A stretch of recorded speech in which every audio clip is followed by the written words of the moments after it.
Assalamualaikum warahmatullahi wabarakatuh. Alhamdulillah hamdan kama amat, asyhadu an la ilaha illallah wa asyhadu anna Muhammadan abduhu wa rasuluh, amma ba'du. Sahabat-sahabatku,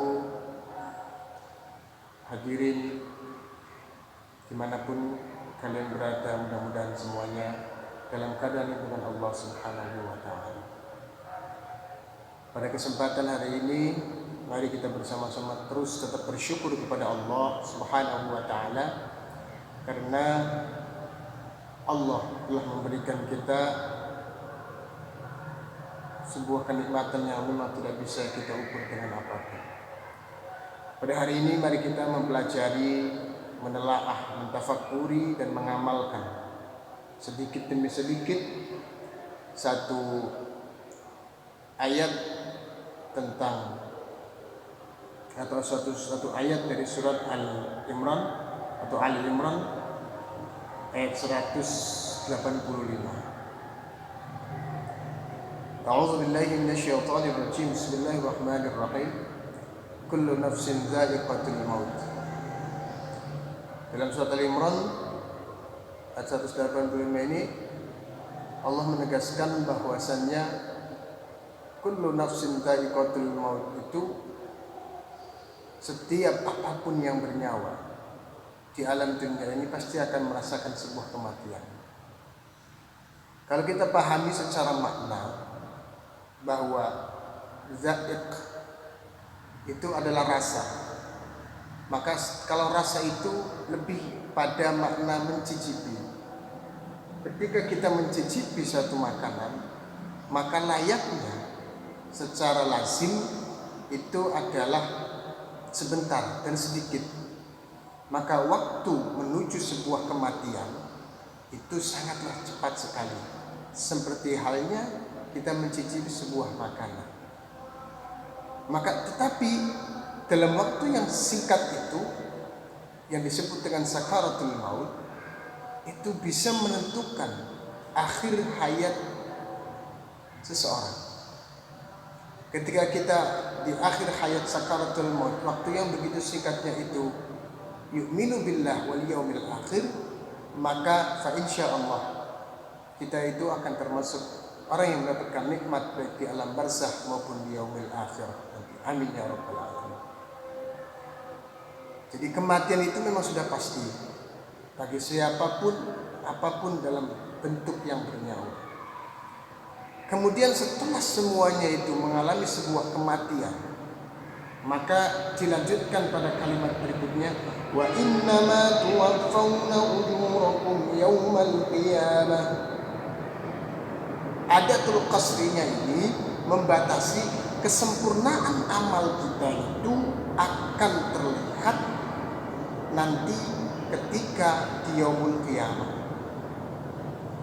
Ada nanti yaumul hisab, yaumul mizan, ya. Nah, disitulah baru ya kita itu betul-betul sempurna.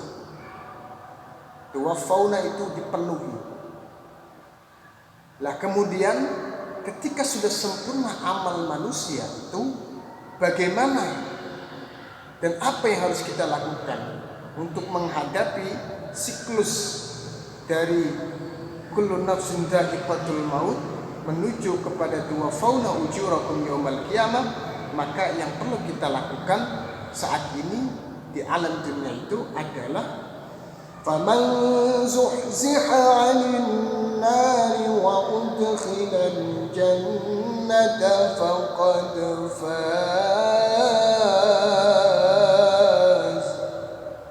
Dalam satu tafsir, faman zuhziha ay faman bu'ida, tafsir Jalalain, bahwa barang siapa yang zuhziha, bu'ida dijauhkan, majhul, dijauhkan, anil nari dari api neraka, maka wa udkhila akan dimasukkan al jannata ke dalam surga.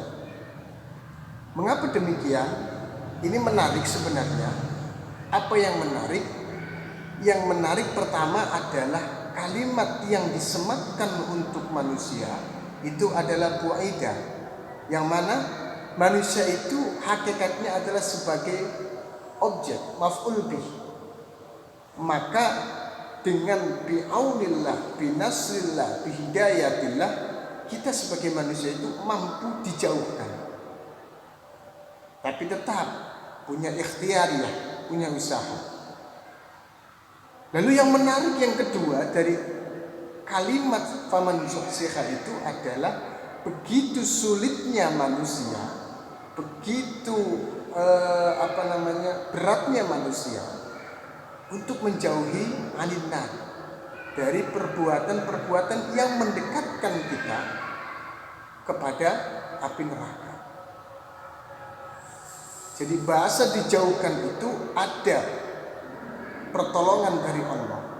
Ada pertolongan dari Allah bisa melalui ilmu, bisa melalui hidayah, bisa melalui irsyad, bisa melalui pertolongan Allah. Nah, maka inilah yang harus kita lakukan untuk menghadapi tuwaffawna ujurakum yaumal qiyamah. Kesempurnaan amal kita nanti di akhirat. Nah, ketika manusia itu begitu sulitnya faman zuhziha 'anil nar, maka wa udkhilal jannata, rangkaian kata ini ketika manusia mampu menjauhkan diri dari neraka, maka wa udkhilal jannata faqad faz, yaitu Allah betul-betul akan memasukkan kita ke dalam surga. Maka yang demikian itu adalah betul-betul faqad faz, orang-orang yang beruntung. Maka di dalam kitab Muraqal Ubudiyah bahwa manusia itu nanti akan terbagi menjadi 3. Yang pertama itu adalah orang yang faizin, orang yang kedua adalah khatirin, dan yang ketiga itu adalah khosirin.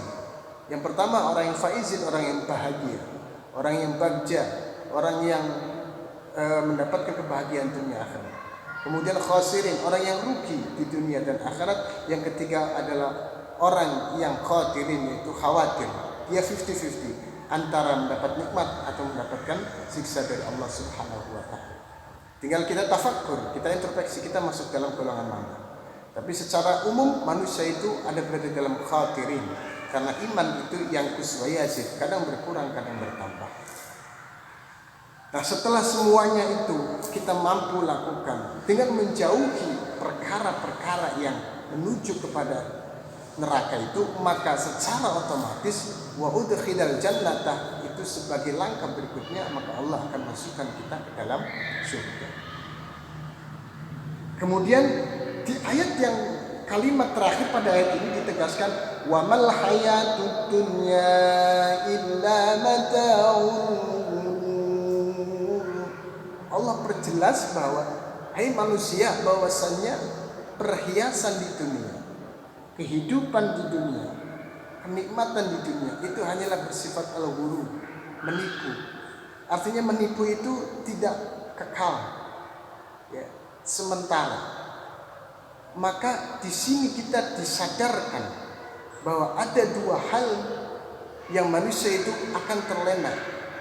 Pertama adalah sulitnya secara sadar atau tidak sadar kita menghindari dari perbuatan yang menuju kepada api neraka. Yang kedua adalah sadar dan tidak sadar sulitnya kita untuk meyakini dalam keseharian kita bahwa kenikmatan dunia itu adalah ghurur, hanya bersifat sementara, atau hanya bersifat yang maknanya itu adalah menipu belaka. Maksudnya menipu itu tidak kekal. Nah, lalu kemudian dalam suatu hadis diperkuat man ahabba ayyuhziha,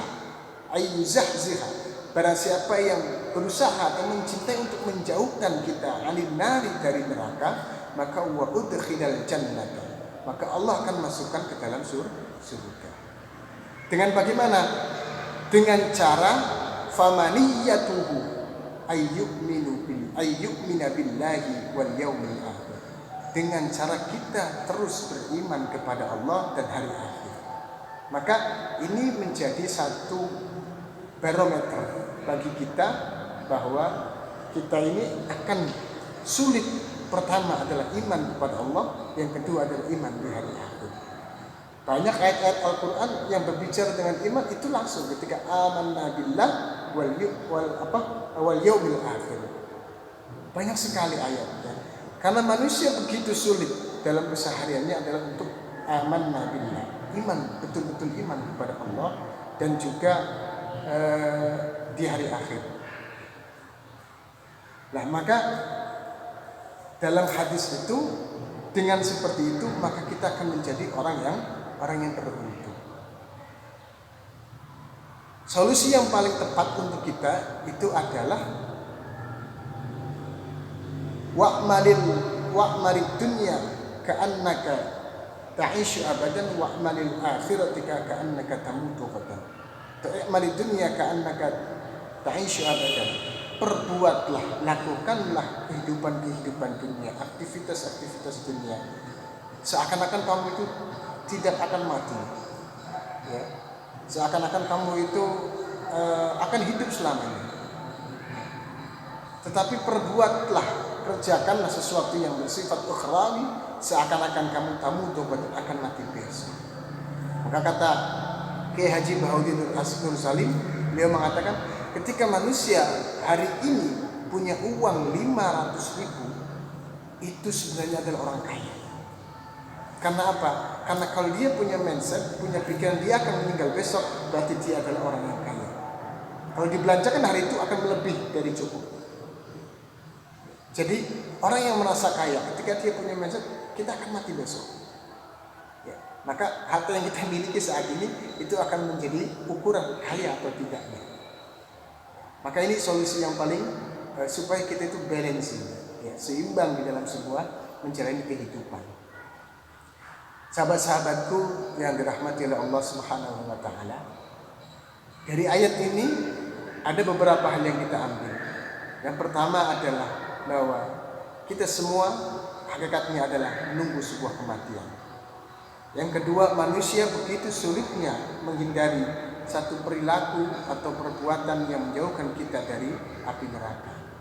Yang ketiga adalah bahwasannya kehidupan di dunia itu hanya sifatnya adalah al-ghurur, yakni tidak kekal. Oleh karena itu, maka lakukanlah aktivitas di dunia seakan-akan kamu itu akan hidup selamanya, maka lakukanlah aktivitas untuk ukhrawi, akhirat seakan-akan engkau akan meninggal besok. Maka dengan ini jiwa sosial itu akan muncul, kesolehan itu akan muncul, bukan hanya untuk diri sendiri, tetapi kesolehan untuk orang lain. Mudah-mudahan apa yang saya sampaikan ini barakah dan mendapatkan manfaat. Hakikatnya adalah minallah. Ketika ada ucapan saya yang kurang baik, itu adalah nafsi dari diri saya sendiri. Ihdinas siratal mustaqim. Assalamualaikum warahmatullahi wabarakatuh.